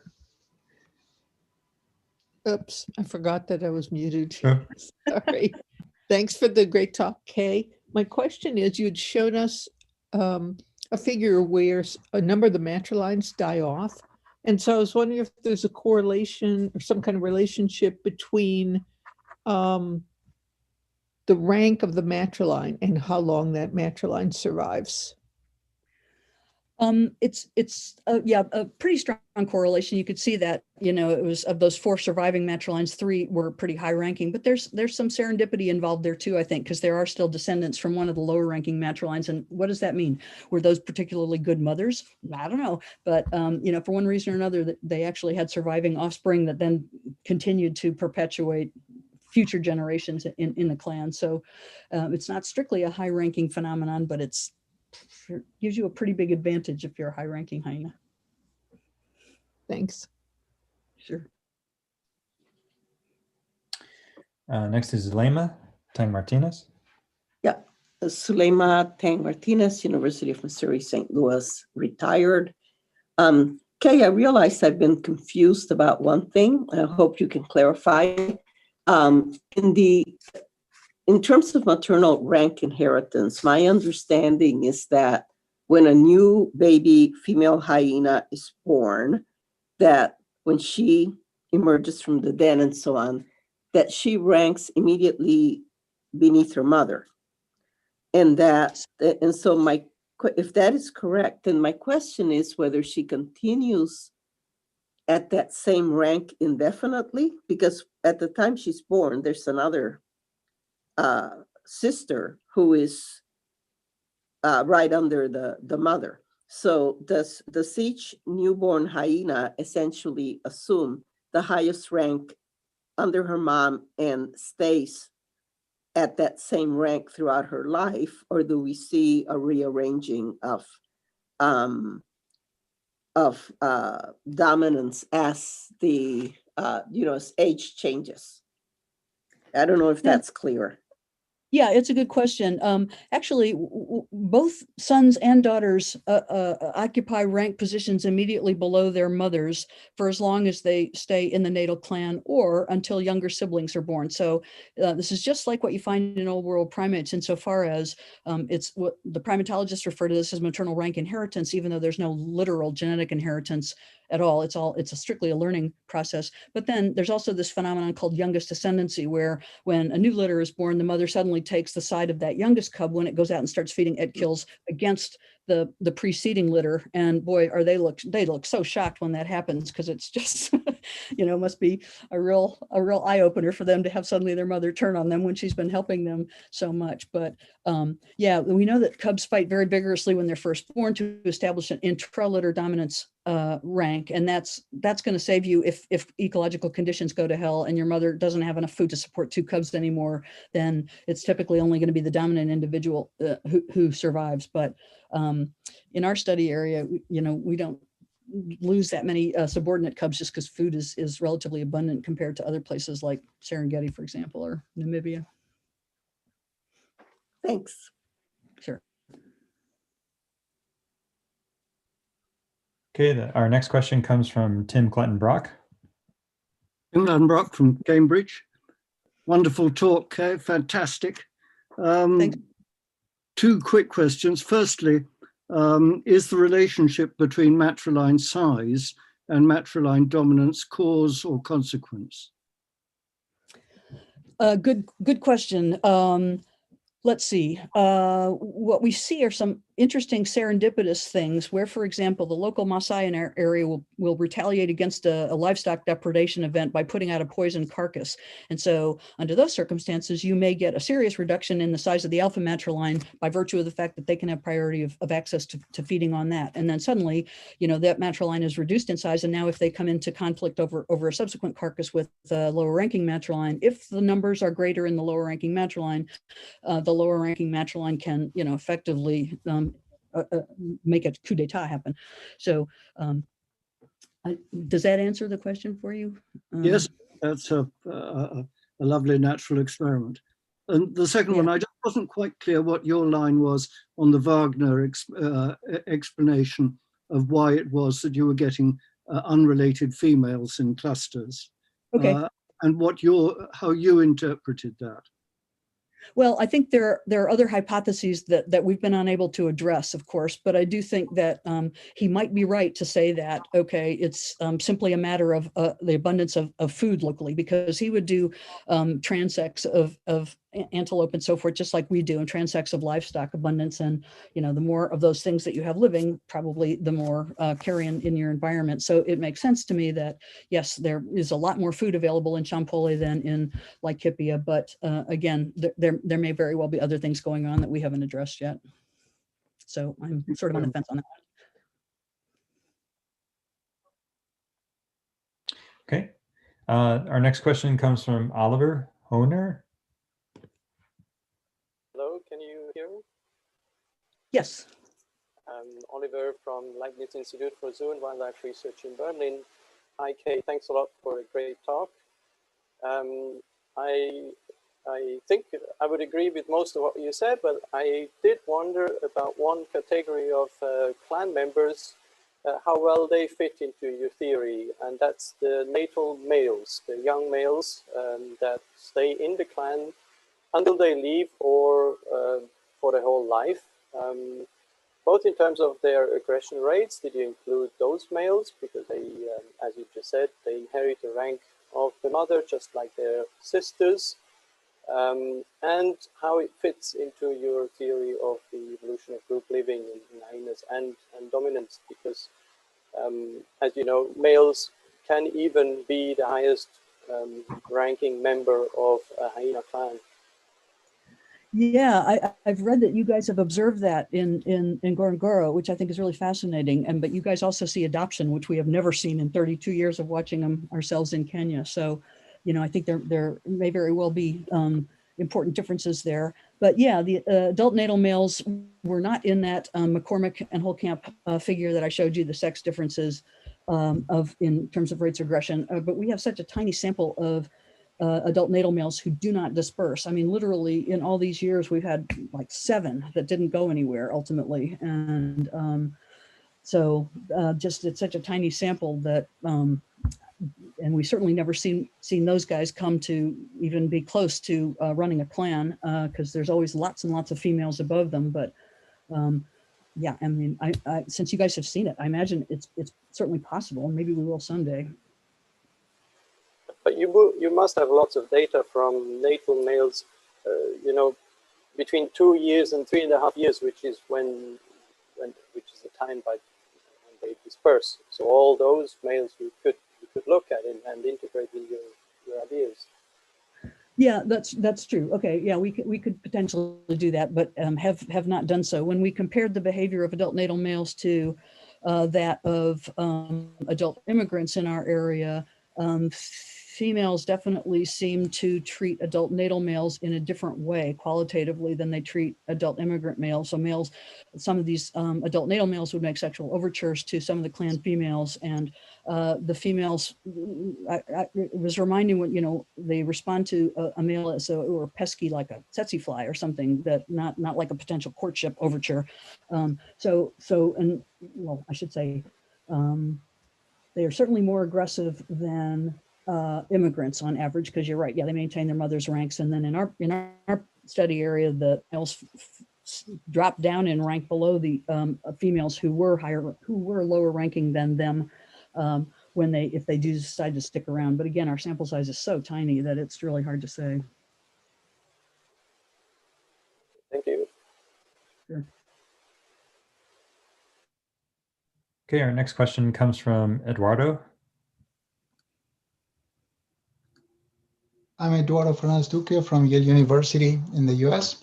Thank you, Kay, for a wonderful, wonderful talk. I really enjoyed the wonderful lecture on the diversity of hyenas and getting the perspective, the comparative perspective that we have with the 4 species. It was a fantastic refresher followed by so much data, so rich, such a rich data set. And I'm hoping that you can comment some more on, I'm sure that you must have more information on the context that surrounds female infanticide. So you explained to us that there are probably no costs to the females who kill cubs. There are probably no benefits. So what would be the evidence speaking in favor of the idea that maybe this is just a byproduct of a certain physiology that makes these females very aggressive in other contexts where there are benefits? So it's already refreshing to be considering at least a different hypothesis to infanticide, which is competition for food. But how about this has no adaptive value, and it so happens that being aggressive pays off in other contexts? Sorry, we have no Eduardo, benefits, we have no frozen. costs. Sorry, I missed the vast majority of your question because you froze on me here. I'm so sorry. No, that's okay. So I'm saying that if I followed the first question about female infanticide and some of your data you presented, it seems like there are probably very low, if any, costs to the females who kill cubs. There are probably very few benefits, if at all. You mentioned competition for food, but these are the high-ranking females which have, again, from your data, they're doing extremely well. They're getting larger. So what if this is just a byproduct? It has absolutely no adaptive value, and being aggressive, sometimes you snap because you have this intrinsic drive to be aggressive that pays off in many other contexts, but this has no cost or benefits associated with it. I see. Okay. Yeah, well, there can be costs because we've actually seen a lower ranking sister kill her higher ranking litter mate, who is a full sibling, kill both of her cubs, just go up to them and crunch, crunch, and then walk away. I don't think this is some uncontrolled, outpouring of some internal physiological response so much as the cases that we've actually seen in some cases, these females come up to a lower ranking mother who's nursing her tiny black cubs in front of the den hole, and they'll even emit this generally friendly come hither vocalization and to lure the cubs to them, and then they just go crunch, crunch and squash their skulls. They don't usually eat them. The mothers usually eat them to, I think, presumably to recycle nutrients, but we don't very often see the killer actually consuming the cub. And this analysis that's actually it's been posted on online, the manuscript, so you can see for yourself, but it actually turns out to be one of the most common sources of mortality of very young hyenas. So siblicide and infanticide seem to be the two big things, and therefore it's happening with such frequency. That is not frequent, because in 32 years we've only seen like a couple of dozen cases of this. I'd be curious to hear what Oliver finds in the Tanzanian population, but it's not something you see every day. But now that we've been watching the animals for 30 some odd years, we actually have enough data to actually put it together in a manuscript and submit it for publication. So it's under review at American Naturalist right now, but it is available there. And there you can see the comparative data, what the other sources of mortality are for these cubs. And it's really quite an important one for young cubs. Thank you. The context you provided, that apparently, if I understood you well, it doesn't happen in the context of heightened aggression. That's very informative. That helps a lot. Thanks. Sure. Okay, our next question comes from Karsten Schraden. Yes, hello, I'm Carsten Schraden from the CNRS in Strasbourg, France, studying striped mice in South Africa. Thanks for this really great talk, this great overview of the different studies on hyenas, going so broadly, but being very specific. it seems very clear that group size is very important for competition between clans, so that they can get access to these important resources. And what you just said, high mortality of cubs seems to be very common due to conflict within the groups. I was just wondering whether, when you said you exclude predation as a reason for group living in spotted hyenas, when you compare this to the other species, whether this might also hold for the origins of living in groups and smaller groups. I was a bit surprised you said the aardwolf to be solitary living, because I think these studies by Mark Anderson and Richardson in South Africa, they suggested a kind of pair living social organization, but where the males and females don't really interact much, but paternal care is very important to protect cubs against predation by jackals at night, because a huge amount of cubs are killed by jackals if the father is not present.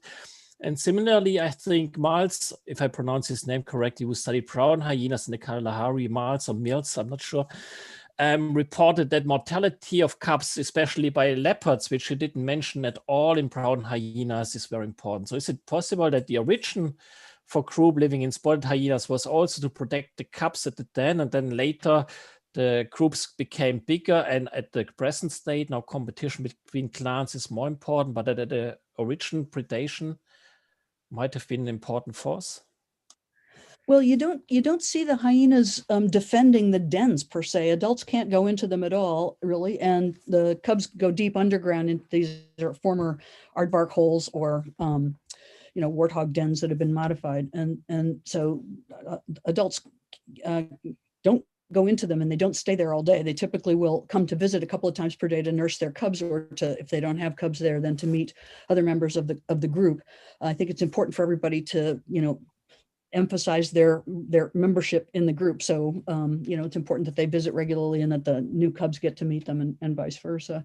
I'm not seeing more than a couple of cases of concerted defense of the den. Again, that's only when lions were actually reaching their paws down into the den to try and fetch out cubs. But so I'd be surprised if that were true. I mean, hyenas, these are all top carnivores, so they just really don't have too many predators. And never seen a male lion go fishing for cubs in a den, but male lions in our population and various others, like the ones who Cooper worked with in Botswana, some of them go out of their way to kill spotted hyenas for no apparent reason. They don't eat them. Okay, but in contrast to the interactions between brown hyenas and leopards in the Kalahari, where leopards are a major cause of mortality of brown hyena cubs, in the spotted hyenas, it seems they don't play any role at all. No, and spotted hyenas can always win the day against leopards. We've seen them actually, literally do tug of wars with carcasses. And because spotted hyenas are so much larger than leopards, but brown hyenas would be smaller than leopards. So that's, a different issue, I think. But, the way things work in carnivores is that your body size sort of determines how you fare in competing with other species. And so lions do best, and then spotted hyenas, because they're the second largest carnivore in Africa, and so forth down the line. So I do think it's, leopards could pose a very big threat to brown hyena cubs. Never seen that happen. Thank you. Okay, the next question comes from Russ Van Horn. Hello, okay. Hello, everyone. Thanks, Lauren, for putting this together. I'm Russ Van Horn, a conservation scientist with San Diego Zoo Global. I'd like to ask a question, maybe a little bit thought experiment based on a couple of things that you've said, and then especially your conversation with Oliver about how spotted hyena behavior in some ways may differ between the Mara and Ngorongoro, might be due to environmental conditions, but also you mentioned that there was this experiment where the Maasai created a vacuum that then one clan or part of one clan took advantage of. Can you speculate as to whether currently or in the future human impacts upon spotted hyenas or other competitors throughout their range might affect the pressures that keep a clan together, and how things might change, say over space or over time? Yes, no, that's a good question. Some recent work that Dave Green did in my lab indicated that the heavier the anthropogenic pressure on the hyenas in our original study population, you know, the Natl clan, the worse it is for lions, and the lion numbers go down and hyena numbers go up. And they go up apparently for two reasons, because Dave tested both a top-down and bottom-up hypotheses on this. And not only are their main source of juvenile mortality, which is lions, that's being diminished by, because the lions don't run away like the hyenas do from Maasai with spears. And so, you know, we find a lot of them dead with spear wounds in them. But in addition to that, he found that the presence of additional livestock, particularly livestock that have had their bells removed and are being grazed at night and supposedly herded out of the park right before dawn, boy, when that happens, we find the hyenas eating multiple cattle and goats and sheep per day, because their food is being supplemented. So the clan got to be 130 individuals because the lions were depressed, but also because their food was being supplemented by all this livestock that was left behind in the park every morning. So, you know, it's having a bigger effect on the lions than the hyenas. The hyenas are actually thriving under these circumstances. Their clans, I don't know of any other clan in the entire continent that anybody's recorded as being even close to 130 animals. I was surprised that they had the cognitive ability to remember everyone. Are there any projects going on or any data from areas where the main anthropogenic effect is not through cattle grazing and removal of lions, but through fragmentation or conversion of habitat? So you actually end up with smaller patches of quality habitat? Yeah, it is certainly my impression that Kenya as a whole, for example, is being broken up into a patchwork arrangement. And we were actually interested to study gene flow among these parks that are now effectively islands in a sea of people. But we could never get permission from Kenya Wildlife Service to go into the parks for anything other than full tourist fees. And so we were unable to actually do that study, but I think it would be really interesting because their habitat's clearly being broken up. But on the other hand, you know, you see 800 hyenas living in conjunction with 400,000 people in the city of Mekelle, Ethiopia, now site of the civil war up there. So, you know, they can really adapt to a lot of different kinds of ecological circumstances.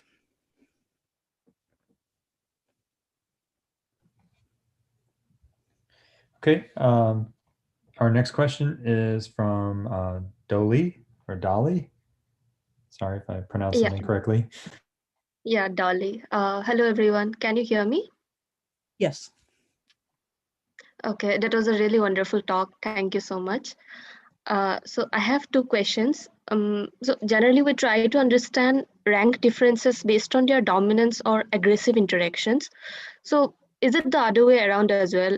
Like, have you looked at the rank difference based on their affiliative interactions also?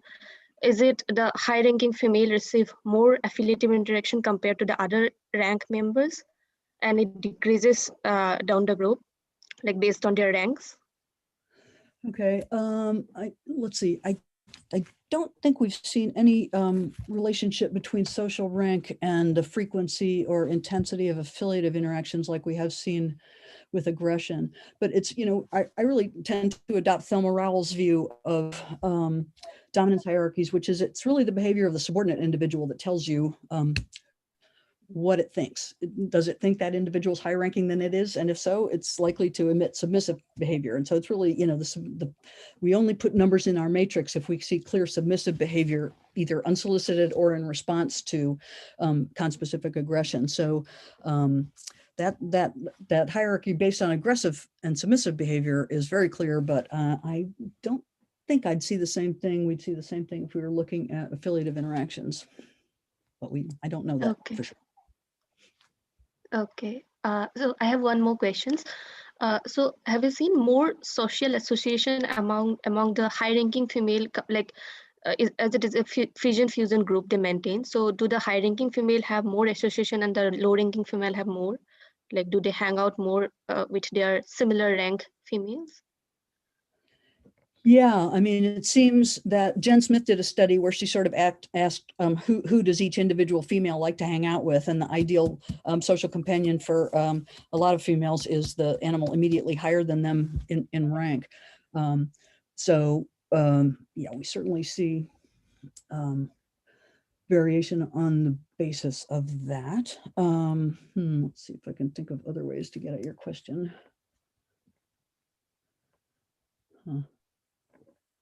Well, I'm drawing a blank, but maybe one of the other hyena people in the audience has an answer for that. Yeah.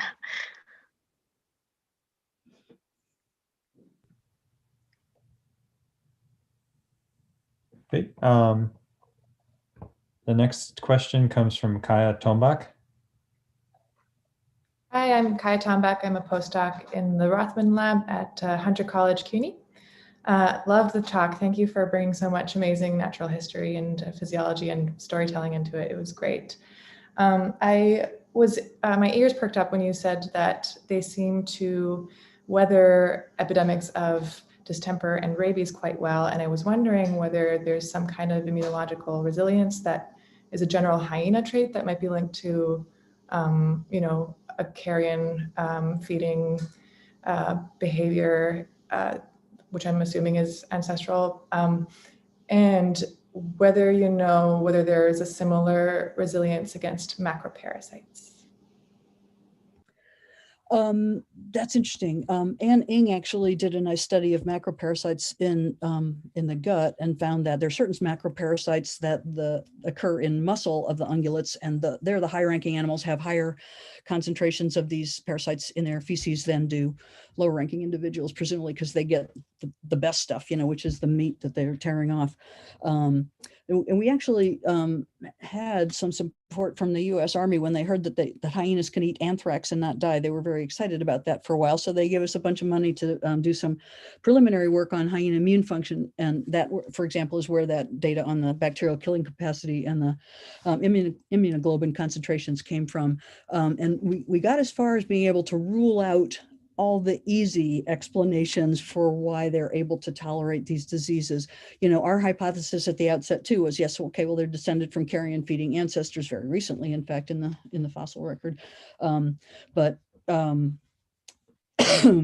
We actually didn't have samples for brown or striped hyenas to look at this point in history. So somebody else was working on vultures in our park, and we thought, okay, well, vultures, maybe they have the same kind of immune function because they are eating the same carrion that the hyenas are eating. And, you know, we didn't see anything at all, any bacterial killing capability in their serum. So that was a real bust. And so what we got as far as establishing that whatever it is that sets hyenas apart and allows them to tolerate these diseases so well is something in complement. So that's as far as we got. And then we realized, okay, this is not going to be a simple question to answer. So let's move on to do something else.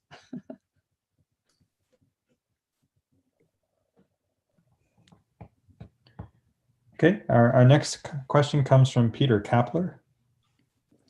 Yeah, Peter Kapler, Göttingen, Germany. Hi, Kay. Maybe not surprisingly, I have a question about female dominance, because you just emphasized again a second ago your focus on submission, which I really, you know, appreciate. And I was wondering, given the matrices of wins and losses that you presented, in which behavioral contexts do you see male submission? Is it all in a feeding context at kills? And a related, perhaps more ultimate question is, why should males defer to the females? You know, they're unrelated, they're the same body size, they have the same dangerous weapons. So why should they, you know, agree to that idea of the females? Okay, but your first question was, do we see males submitting to females in contexts other than food? Did I get that right? Yeah. Yeah, we see, it's really interesting. If you follow an adult natal male as he starts to make exploratory excursions out of his natal territory into surrounding territories, which they start to do really late in the second year of life, though they don't disperse until a little later, it's really interesting because he crosses this invisible line that represents the territorial boundary, and suddenly his ears go back, he crouches down, he starts adopting a submissive behavior, grinning, just in case anybody's looking, I think. It's really dramatic to see that he goes out into this new space and there's not another hyena in sight, but he's still exhibiting this remarkable submissive behavior.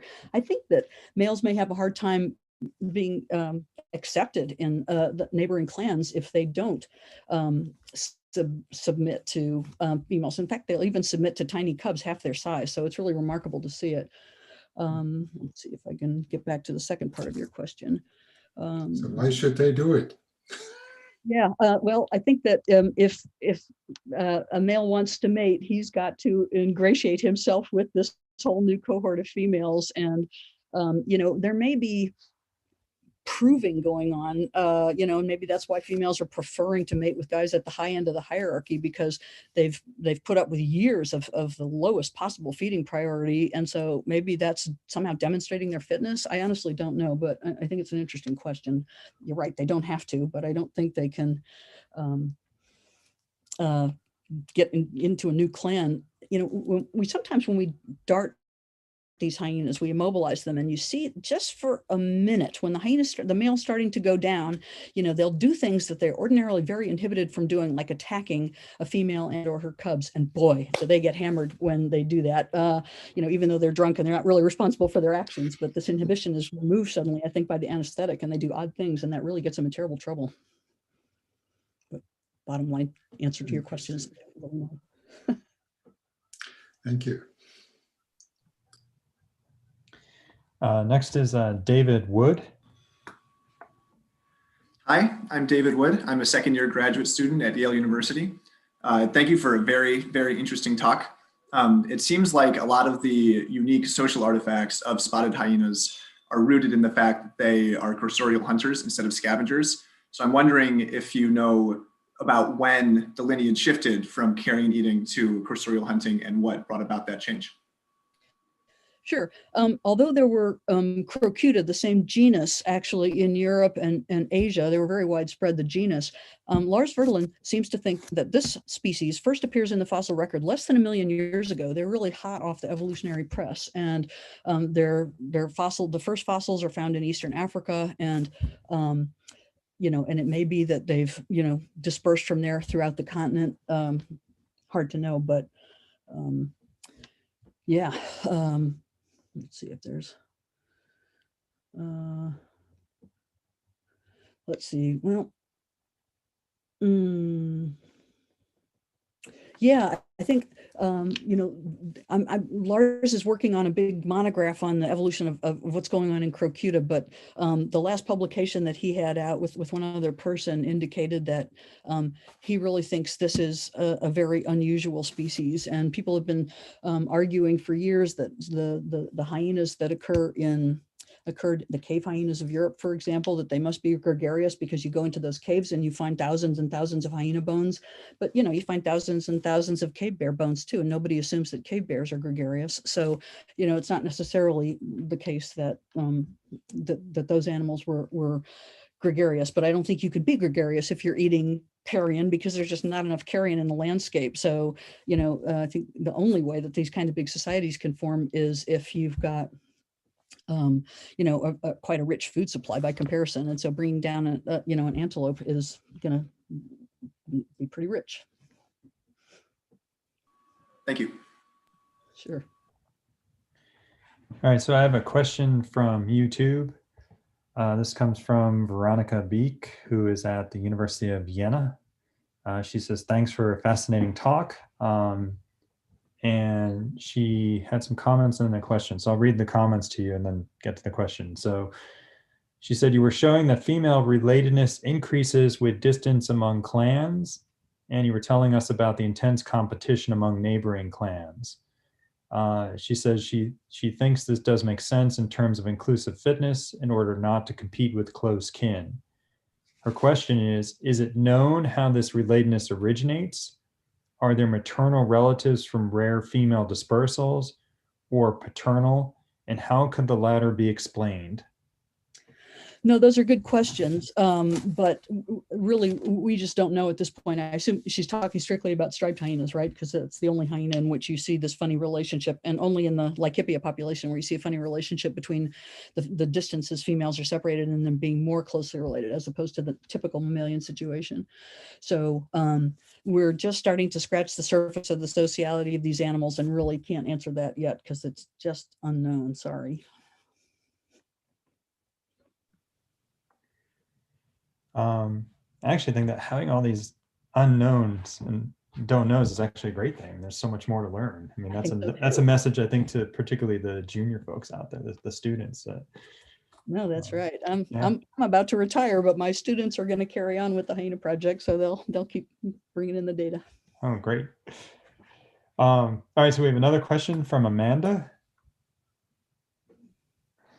Hello. Yeah, this one's just more general, actually. But I was wondering how the COVID-19 pandemic is affecting your field work operations. Well, yes, that's a good question. It has really curtailed our ability to collect behavioral data in particular. So I had to fly all my American students home in March when the pandemic broke out.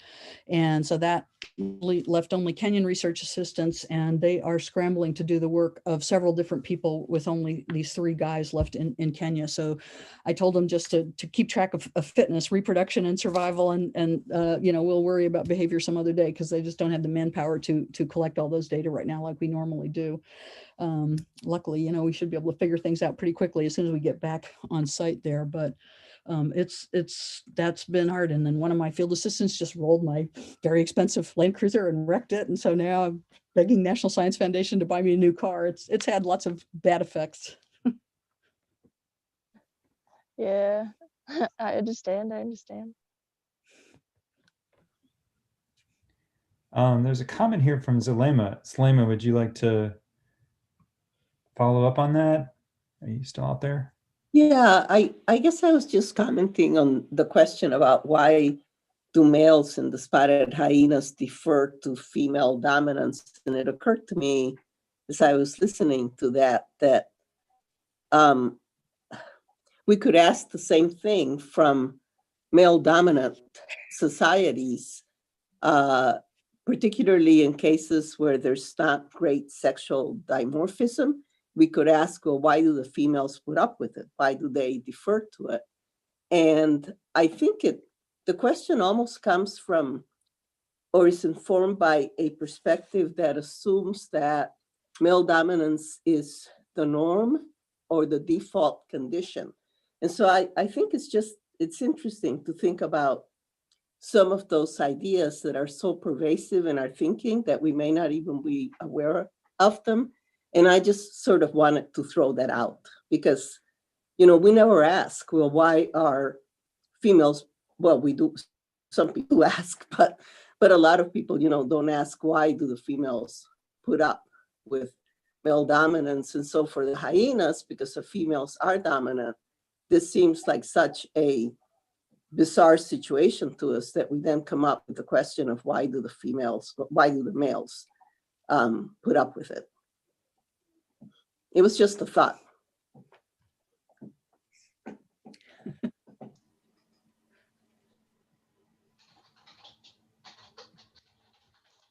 Okay. Riki has a question. Oh, no, I was agreeing with Oops, the... sorry. Good. Then Eduardo, please. Very interesting question, Zulema, but if we restrict it to mammals, what I was thinking is that all things being equal, and I work for those of you who are not familiar, I work with primate taxa where really we have a hard time telling apart the males and the females. So really, we have not identified any trait that would make either sex have an easier way dominating the other one.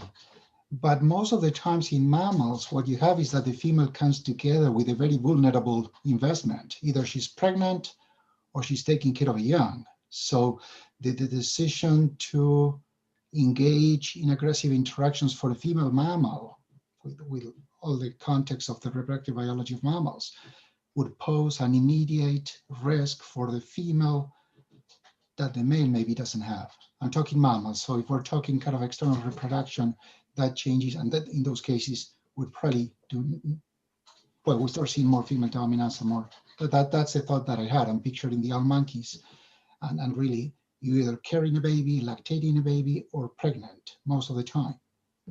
The male doesn't have that risk. Yeah, but at the same time, like for example, in lemurs, you also get female dominance. And so it'd be interesting, you know, to think about the characteristics. I mean, I can see it in species where there's a big sexual dimorphism between males and females. And said, if you have a situation where females, where the babies are extremely vulnerable and the females have to constantly be with the babies, then it becomes difficult for the females to exert dominance. But there are other species in which females are dominant. And I think, you know, it'd be interesting to think about sort of across the board.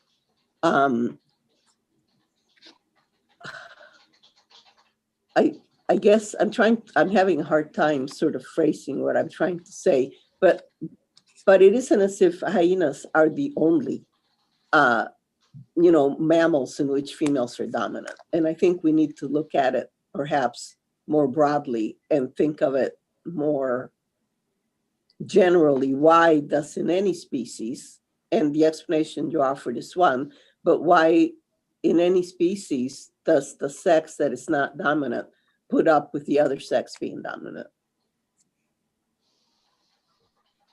I don't know if that makes sense, what I'm trying to say.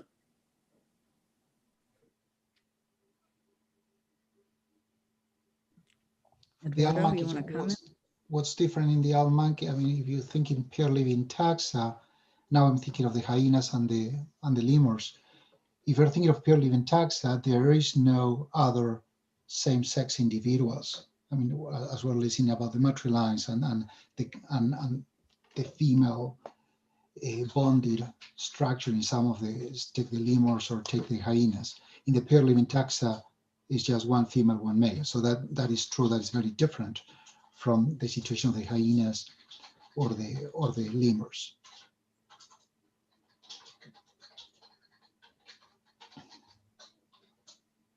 I wonder if Kaya had a question mark. I wonder if she wanted to follow up on this discussion. Yeah, I think it's a really good point that's being discussed. And thanks, Zulema, for bringing it up.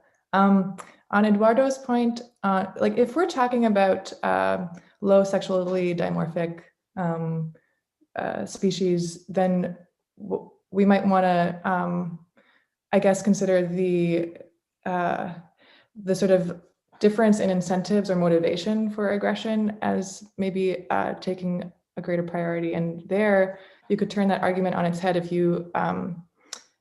if the female is in a more vulnerable state or has, you know, offspring, she might be more motivated to be more aggressive. I'm just saying, like, there could be two ways of looking at that, where especially if the conflict is over resources, the female might be more primed to dominate.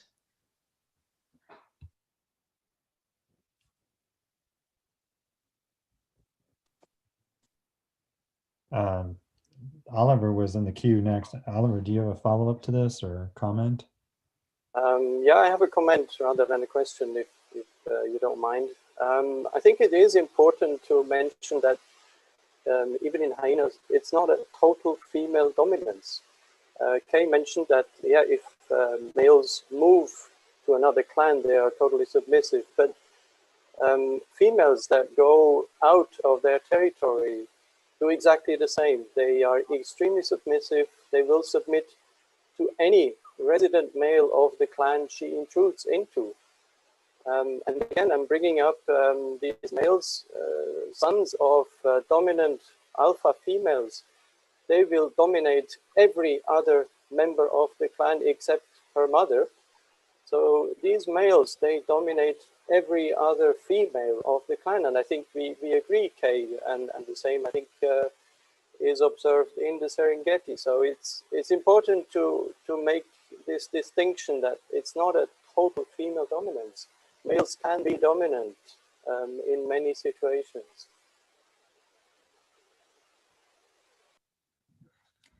Yeah, maternal rank definitely allows natal males to do things that immigrant males, I think, wouldn't dare to do. So you're absolutely right.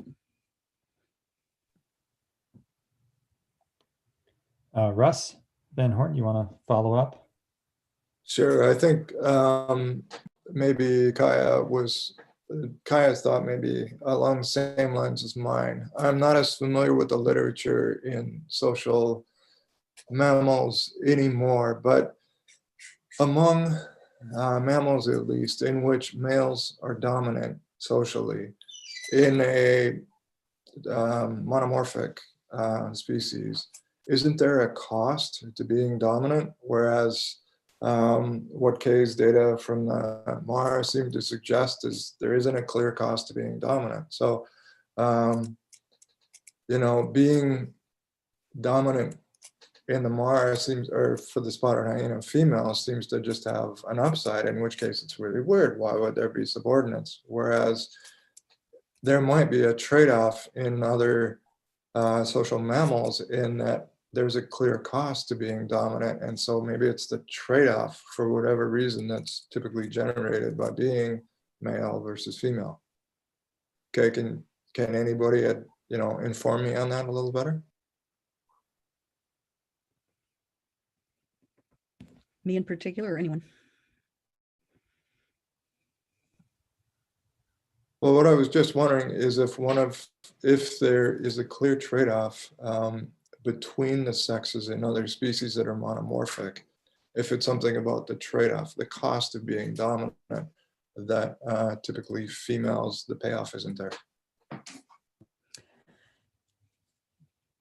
That's I think, a very reasonable suggestion. So other folks want to chime in on this one?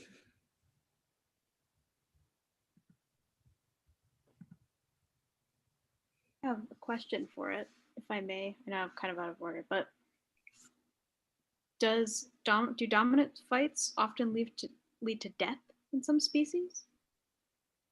Oh, in some species.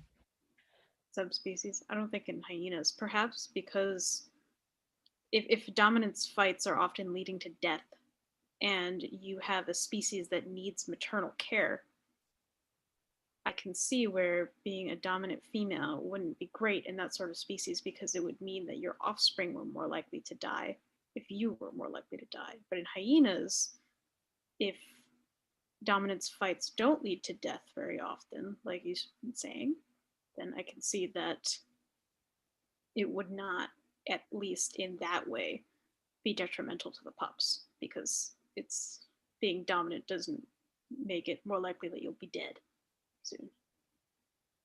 If that makes any sense.